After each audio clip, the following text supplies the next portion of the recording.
Dahe positions George as a human alarm system at a distance while he bravely sneaks in to investigate. Nearing the jeep, he hears someone faintly calling for help, so he yells their name and rushes into the car. Meanwhile, George, stuck in place, nervously scans the bushes, while a panicking woman yells at him in French to get out of there ASAP. George, clueless to her warning, gets distracted, and just then, a rogue lion sneaks into the car behind him, followed by gunfire and a scream. Blooded lion emerges at the back of the car, and Dahe's fate seems grim. Furious, George takes aim at the lion and hears the sound of even more lions approaching. The duo has no choice but to make a mad dash to the car park nearby. They finally hop in, but it decides to take a nap instead of starting, as a pride of lions surrounds them. Thankfully, the car windows are tougher than they look, and the lions' buffoonery is futile. Seems like they're finally putting on a show. They escape the lions, and the shaken woman, Neil, reveals her fiancé 2 days before the wedding. After calling off her engagement, she came to Africa's Savanna alone. Neil recounted how lions attacked the camp. She was the only survivor among 15 campers. George finds it eerily strange. African lions are territorial. It's rare to see so many gather, like lion avengers attacking humans before trouble strikes again. The lions wrecked the car's radiator, leaving them stranded with no phone signal. They've got to hike 6 km to camp, but Neil refuses to walk through this danger zone. George tries to comfort her, saying the lions are so stuffed they wouldn't even dream of a second helping, but who knew they'd run into trouble so soon? They find themselves cornered on a cliff's edge by a lion pride, and now that's a sticky situation. The lions glare at them with what seems like a smug gotcha look. So down they tumble like a slapstick comedy, but thankfully, the cliff is too steep, no near-death experiences today. After quite the hike, they finally make it back to camp before dusk. George recalls that cheeky lion stare from before they fell, and it reminds him of his dad's wild theories. His dad always talked about provocative pupils, and George thought he was just being academic. Now he realizes his father was onto something big. Meanwhile, 2 guys just out of a bar in LA whisper conspiratorially in a shady alley. Subtitles: next day, news spreads about lions, which reportedly killed a zookeeper. Gun reporter Jamie rushes to investigate, suspecting food change caused the odd behavior. With 0 proof, he blasts the food supplier on social media, as if that company's got nothing but muscles to flex. Too bad for Jamie, since that supplier is a major supporter of the paper he gets the axe, but hey, he's still on the hunt for the truth. Jamie arrives at the zoo, where vet Mickey seeks the truth about the biting lion. He takes Jamie to the autopsy room. The 2 lions have been handled by police. These lions grew up in the zoo and hadn't caused any trouble for 14 years, quite the record. Health checks showed they were as fit as a fiddle and had 0 signs of abuse. Jamie wonders if the food from that company caused it all. Subtitle: Mickey, experienced this food causes digestion issues, constipation to cancer, but won't change a lion's behavior. As Jamie leaves, he mentions that the zoo's director revealed tons of pet cats have gone missing around it. Mickey's intrigued by this news, and the duo grabs flashlights to scour through the back alleys of a park.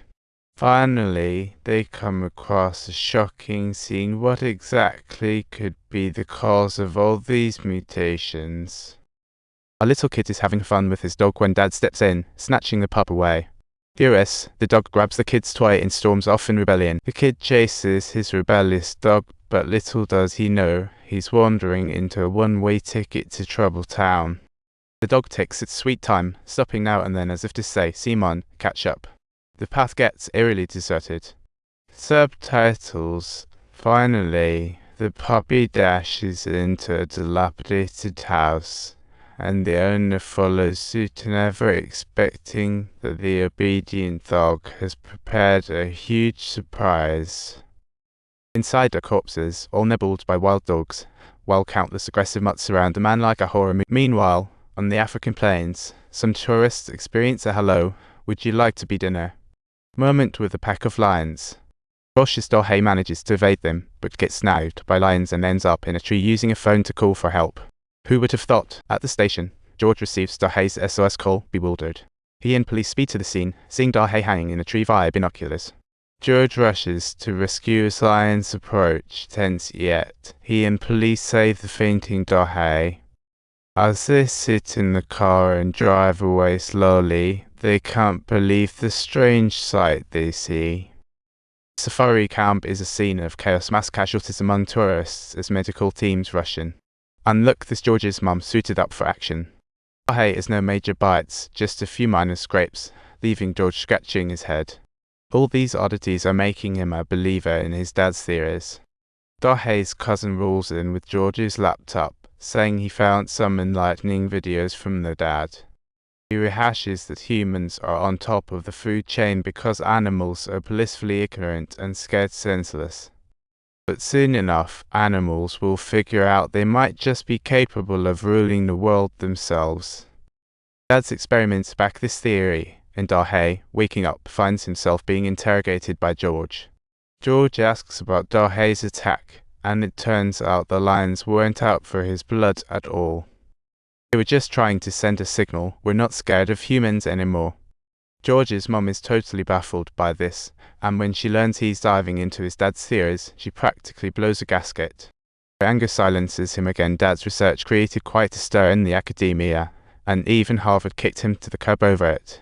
No matter how hard George tries to explain, she's not budging an inch. But something happens next that changes her mind for good. Over 20 people have been mauled by lions, all due to leg artery injuries. Times L, they died in agony, and no corpse shows signs of casual lion attack, not the nature. Undeniable facts force her to accept that perhaps her husband knew what he was talking about after all. She hands George a mysterious address, urging him to find the videos his dad left behind. Maybe they hold the key to this bizarre mystery. George considers staying to keep his mom safe, but she insists they need to move fast to find a solution, or else they're all in big trouble. Thus, he and the still healing Dahei embark on the quest to Japan. Meanwhile, in LA, Jamie and Mickey track down some stray cats. Jamie reports the wild happenings to animal control, only for the strays to look like they understood the convoy. An army of cats bolts from the scene and scurries back to their owners. Don't forget to subscribe to our channel to unveil the truth behind even more shocking tales.